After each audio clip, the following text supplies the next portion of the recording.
وەرزی زستانە و شەختە و سەهۆڵبەندان دۆخی کارەباکەش بە قەولی وەزیری کارەبا لەبەر ئەوەی خواستی زۆری لەسەرا بڕیاریان داوە ئەم چۆڕە کارەبایی کە هەشە کەمتری بکەنەوە. هاوڵاتیان لە تۆڕە کۆمەڵاتیەکان گلەی زۆر دەکەن کارەبای نیشتیمانی کەم بۆتەوە و ئەو چەند کاژمێرەشی هەیە چەندین جار دەکوچێتەوە و هەڵدەبێتەوە. کورد دەڵێت تا ماڵ پێویستی بێت بۆ مزگەوت حرامە. ئەم برادەرانەی هەرێم ڕەنگە هێشتا ئەم پەندەیان ئەزبەر نەکردبێت، بۆیە وەکو ئەوەی پەرلەمانتارێک ئاشکرای دەکات هەرێم کارەباکەیان داوە بە عێراق. لە وەرزی سستان و وەچلەی هاوینە خەڵک زۆر پێویستی بە کارەبا هەیە بۆ ئەوەی هەم بۆ خۆگەرمکردنەوە هەم بۆ فێنکی.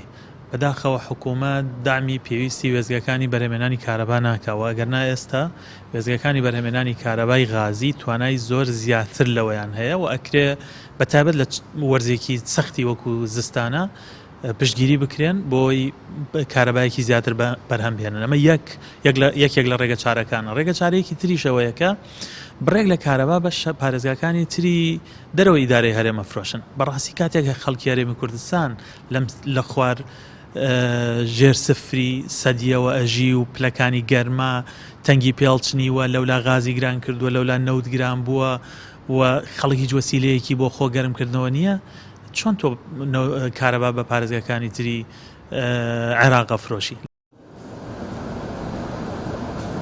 پەرلەمانتارێکی دیکە هاتووە شیکردنەوەی بۆ پێدانی کاژمێرەکانی کارەبا کردووە لە پارێزگاکان.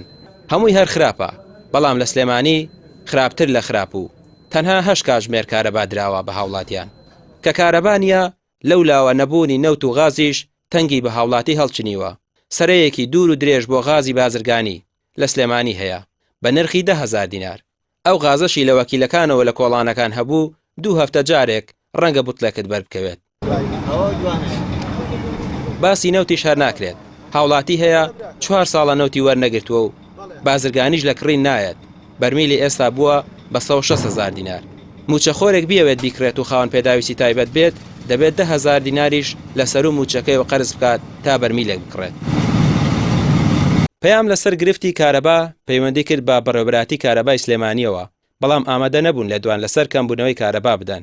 ئێستا کە کارەبا نییە و نەود نییە و غاز نییە، سەرماش تەنگی بە هاوڵاتیان هەڵچنیوە و هیچ ڕێگەیەکیان نەماوە مەگەر بە بەتانیەوە لە ماڵەوە دابنیشن.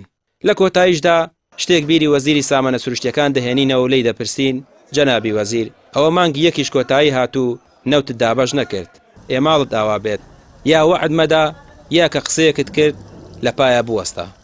ڕامیا ڕوسمان کەناڵی پەیام، سلێمانی.